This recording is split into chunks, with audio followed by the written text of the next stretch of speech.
Welcome everyone back to the Real News Network. I'm Jared Ball here in Baltimore.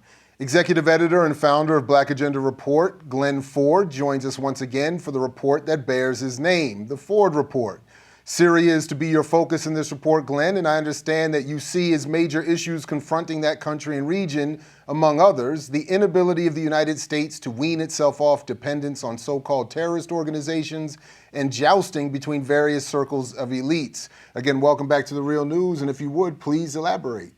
Yeah, well, it seems like that is what is happening, and it's kind of alarming news. The Russians say that they will unilaterally use their air power to stop violations of the ceasefire that exists in Syria if the United States doesn't hold up its end of the bargain. And we have to remember, it was only about a week ago that the Russians made their surprise announcement that they were scaling back their deployment of troops and planes and other weapon systems because they said the Syrian government's military position had stabilized and they didn't need all of that Russian power. But President Putin also said, as he was scaling back, that the Russians would come back in full force if they were needed in Syria.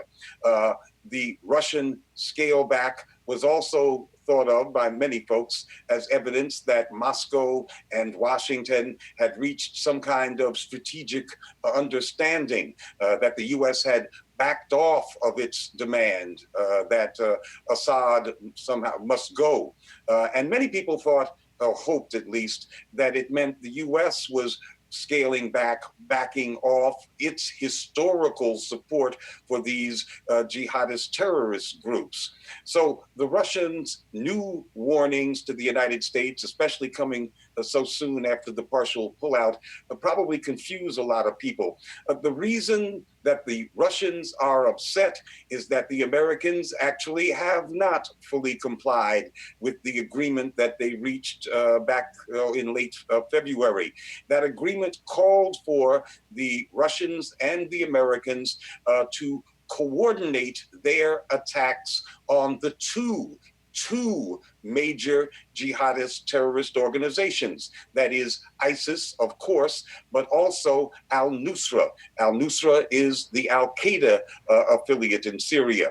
But all the United States and all the United States corporate media want to talk about is ISIS, when in fact, al-Nusra, the al-Qaeda outfit, is actually integrated into the battle formations of most of these so-called moderate rebel outfits that the United States is so anxious to protect in Syria, and that the ceasefire agreement was designed to protect. So what's happening here is that the al-Qaeda fighters are being allowed to blend in with the so-called moderate rebels and escape the Russian bombing.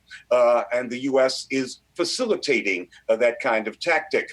Under the ceasefire, the Americans are supposed to report to the Russians, and this is supposed to happen back and forth on a daily basis, report to the Russians on the location of the various armed groups. And in fact, a United Nations Security Council resolution obligates the United States and all the other powers in the region. It obligates them to bomb al-Nusra as well as ISIS.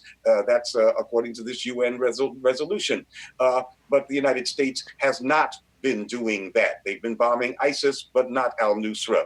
Instead, it's become clear that the U.S. is using the ceasefire to shield al-Nusra and allow those al-Nusra, al-Qaeda fighters to bolster the so-called moderate rebel positions. And in fact, on the front lines, al-Nusra often is the rebels, and that's been the case for years now. The U.S. corporate media helps to add to this confusion. For example, if you go to the New York Times and you look at their war maps in Syria, you will see government-occupied territory shaded in a certain color. You will see ISIS-occupied territory shaded in a certain color, usually red. And then you will see rebel-occupied territory, also with its own color. But in most of these New York Times maps, and I'm sure it's the same thing at the Washington Post and these other papers, in most of these, al-Nusra has no color, has no shade. It's all lumped in with the so-called rebels. And that's the way it looks on the battlefield too, because the US is not complying with the agreement. That's the kind of behavior that the Russians are complaining about. So when the Russians follow through, and they do follow through, they don't make idle threats. When they follow through and bring the full force of their bombers to play on al-Nusra, expect to hear from the United States and, of course, from the corporate media, which acts as a stenographer for the United States, expect to hear all these loud complaints that the Russians are the ones who are violating the ceasefire. But the real deal is what's really happening here is that the United States is still not cutting its umbilical cord to these jihadist terrorists. ISIS, yes, but al-Nusra is still on the American dole. And just very quickly, Glenn, why do you think it's necessary that they be on that dole? Because these are the only foot soldiers that the U.S. Imperial project has in that arena. They have been, they played that kind of role in that region of the world ever since the late 1970s, when the U.S. found that it had no foot soldiers on the ground in Afghanistan. And so it's organized, armed, financed, and created something that had never existed before in the history of the world, and that is a jihadist international network. And that network has been useful to the United States ever since. It was useful in the regime change in Libya, and they immediately moved it to Syria. But some of those jihadists, having their own ideology, had plans of their own. ISIS is of course, the biggest example. And so there has developed a split in the ruling circles, as we say, in the administration, in the U.S. government, in the U.S. military, about the utility of these jihadists, or whether they're more dangerous than they're worth. I think that's why the United States, that is, President Obama, didn't follow through on his threat to bomb Syria back in 2013, because that would obviously aid the growing ISIS forces, and of course al-Nusra, which is where ISIS split off from. And so there's been this push and pull, but they can't abandon these jihadists, and when they don't have any substitute, because they don't have any foot soldiers. And that's the great crisis for the U.S. imperial power.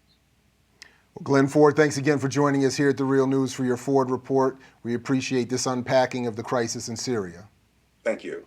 And thank you all for joining us as well. Again, for all involved, I'm Jared Ball here in Baltimore, saying, as Fred Hampton used to say, to you we say peace if you're willing to fight for it. So peace, everybody, and we'll catch you in the whirlwind.